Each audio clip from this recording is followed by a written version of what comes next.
अस्सलाम वालेकुम students. I hope कि आप सब ठीक ठाक होंगे। स्टूडेंट्स, फ़िज़िक्स में मोस्टली ये प्रॉब्लम सुनने को मिलती है कि मैम फ़िज़िक्स याद नहीं होती है। अक्सर स्टूडेंट कंप्लेन करते हैं कि अगर हम फ़िज़िक्स को याद कर लेते हैं तो कुछ दिन के बाद जो सारा याद किया होता है वो भूल जाता है। ये बहुत ही कॉमन प्रॉब्लम है जो कि फ़िज़िक्स के स्टूडेंट्स को अक्सर फेस करनी पड़ती है। स्टूडेंट्स कहते हैं कि अगर डेरिवेशन जहाँ पे आती है वो तो हम प्रैक्टिस करके तो वो रिमेंबर कर लेते हैं, लेकिन जहाँ आ जाती है थ्योरी, मोस्टली लाइक आप जो इंटर के स्टूडेंट्स हैं उनको आइडिया होगा कि फ़िज़िक्स की बुक में काफ़ी थ्योरी है, तो वहाँ पे अक्सर स्टूडेंट्स जो है वो कंप्लेन करते हैं कि याद करना बहुत मुश्किल हो जाता है। यही रीज़न है कि कोई भी फॉर्मल मैंने एजुकेशनल वीडियो नहीं बनाई। उससे पहले मेरा टारगेट ये है कि आप लोगों के लिए सबसे पहले फ़िज़िक्स को इजी बनाया जाए।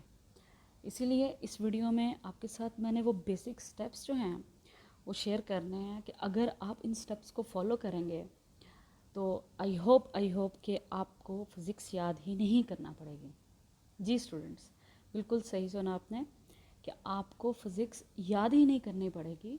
उसकी मेन वजह यह है कि आपको फ़िज़िक्स समझ आना शुरू हो जाएगी। 100% नहीं, लेकिन इंशाल्लाह देयर विल बी इम्प्रूवमेंट।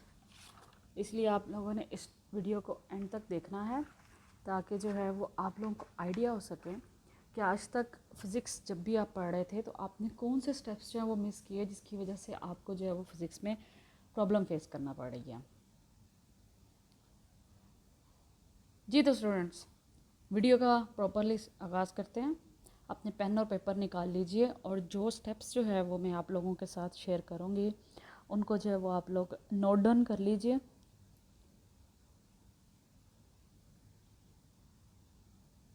जी तो सबसे पहला और फॉरमोस्ट स्टेप जो है वो स्टूडेंट्स हैं study on daily basis.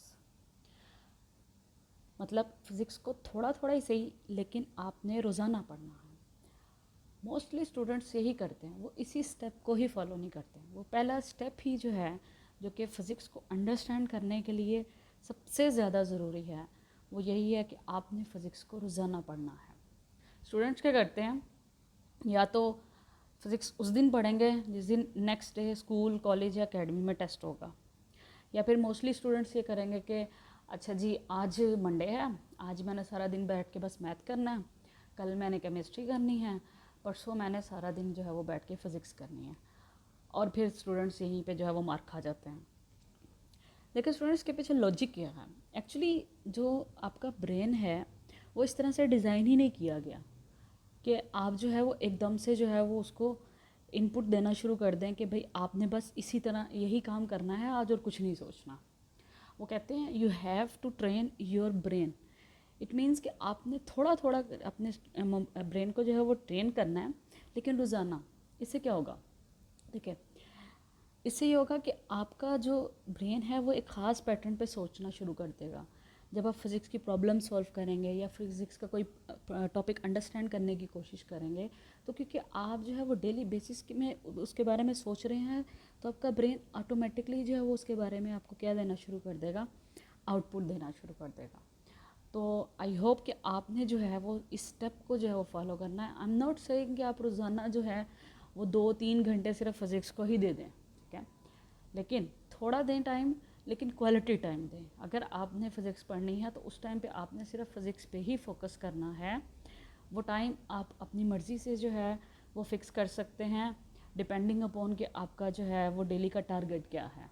Daily का टारगेट कम है तो कम टाइम दें, टारगेट ज़्यादा है तो ज़्यादा टाइम दें। लेकिन प्लीज़ ये मत करें कि जिस दिन आपका जो है वो नेक्स्ट डे जो है वो टेस्ट है, आपने सिर्फ उस रात को बैठ के पढ़ना है, तो फिर तो यही होगा, वो जितनी जल्दी जो है वो आपका दिमाग याद करता है उतनी जल्दी जो है वो फिर भूल जाता है। और फिर वही बात आ जाती है कि हमें फ़िज़िक्स याद नहीं होती, क्योंकि आप उस दिन जो है वो फ़िज़िक्स याद करने की कोशिश कर रहे होते हैं, आप फ़िज़िक्स को अंडरस्टैंड करने की कोशिश नहीं कर रहे होते। तो आप क्या, आप इस स्टेप को ज़रूर फॉलो करेंगे, स्टडी ऑन डेली बेसिस। चलें नेक्स्ट स्टेप पे चलते हैं। जी स्टूडेंट्स, नेक्स्ट स्टेप बहुत ही इम्पोर्टेंट, रीड टेक्स्ट बुक। जी, टेक्स्ट बुक क्या है आपकी? टेक्स्ट बुक जो कि आपके सिलेबस की बुक है। अब मोस्टली स्टूडेंट क्या करते हैं, वो टेक्स्ट बुक पढ़ने की आदत ही नहीं होती। कुछ हमारा जो है वो शुरू से हमें हैबिचुअल ही नहीं बनाया गया होता कि हमने जो है वो बुक को रीड करना है। और अगर वो बुक फिज़िक्स की हो और फिर ऊपर से जो है वो अगर वो इंग्लिश में हो, जस्ट लाइक एफएससी बुक्स, तो स्टूडेंट्स जो है वो बिल्कुल जो है वो कंसंट्रेट नहीं करेंगे। और अक्सर अक्सर मेजॉरिटी ऑफ द टीचर्स जो हैं वो है बच्चों को एकेडमी वगैरह में या कॉलेज स्कूल्स में कहते हैं कि बेटा आप ऐसा करें कि आप बुक रीड ना करें, जो मेरे नोट्स होंगे आप सिर्फ उन्हीं को स्टडी कर लें। और स्पेशली उन बच्चों के लिए जो है वो मैंने ये जो पॉइंट है वो इंक्लूड किया है जिन लोगों की जो है वो सप्लीज आई हुई हैं फ़िज़िक्स में, क्योंकि वो उनको होता है कि हमारी जो है वो सप्ली बस क्लियर हो जाए। तो जिस भी एजुकेशनल इंस्टीट्यूट में वो जाके सप्ली की तैयारी करते हैं, वहाँ पे टीचर्स मोस्टली उनको जो है वो नोट्स प्रोवाइड कर देते हैं कि बेटा आप सिर्फ ये कर लें तो आप पास हो जाएंगे। तो जिन लोगों का जो है वो सिर्फ पास होना मकसद है वो तो ठीक है, लेकिन जिन लोगों का इन द लॉन्ग रन जो है वो फिज़िक्स में आगे बढ़ने का एक प्लान है, उनके लिए ज़रूरी है कि वो टेक्स्ट बुक को डेली पढ़ें। देखो अब टेक्स्ट बुक को पढ़ने का फ़ायदा क्या होता है, सबसे पहली बात ये है, अक्सर औकात टीचर के पास इतना टाइम नहीं होता ड्यूरिंग लेक्चर के वो आपको वर्ड टू वर्ड जो है वो रीड करके बताएं। तो कुछ ऐसे वर्ड्स होंगे जो कि हो सकता है कि जब आप पढ़ें तो आपको जो है उनके मीनिंग्स जो है वो ना आए, तो उससे जो है वो आपका कंसेप्ट ही पूरे का पूरा क्लियर ना हो। और दूसरा ये कि लेक्चर टाइमिंग फिक्स होने की वजह से टीचर आपको जो है वो पूरी बात कंसेप्चुअली तो डिलीवर कर देता है, ठीक है, लेकिन जब आपने उसको जो है वो पेपर पे आउटपुट करना है उसका, तो फिर आपने लिखना तो आपने है। तो जितना जो है वो आप एलेबोरेट करेंगे उतना ही जो है वो आपको मार्क्स जो है वो मिलेंगे। इसलिए टेक्स्ट बुक पढ़ने की आदत अपनाएं, इससे आपको बहुत ज़्यादा जो है वो फ़ायदा होगा। स्पेशली जो आपका जो एमसीक्यू पोर्शन है, सब स्टूडेंट्स को इस बात का आइडिया होगा कि 17 मार्क्स के तो एमसीक्यूज़ ही आते हैं। तो एमसीक्यूज़ के लिए तो कोई जो है वो फिक्स बुक फिक्स सिलेबस नहीं है, लेकिन कहाँ से आते हैं, फिर स्टूडेंट कंप्लेन करते हैं कि ये एमसीक्यू ये तो हमने पढ़ा ही नहीं, ये तो ऑप्शन हमें पता ही नहीं। तो वो विद इन द बुक ही आते हैं, लेकिन क्योंकि हमने बुक को जो है वो थॉरली रीड ही नहीं किया होता, इसलिए हमें आइडिया ही नहीं होता कि वो एक्चुअली इस क्वेश्चन में पूछना क्या चाह रहा है। तो concentrate on reading text book. Next step जो है वो है हमारा पार्टिसिपेट ड्यूरिंग लेक्चर। देखिए स्टूडेंट्स, अब लेक्चर में पार्टिसिपेट करने का मकसद ये नहीं है कि आप जो है वो टीचर को तंग करना शुरू कर दें, ठीक है।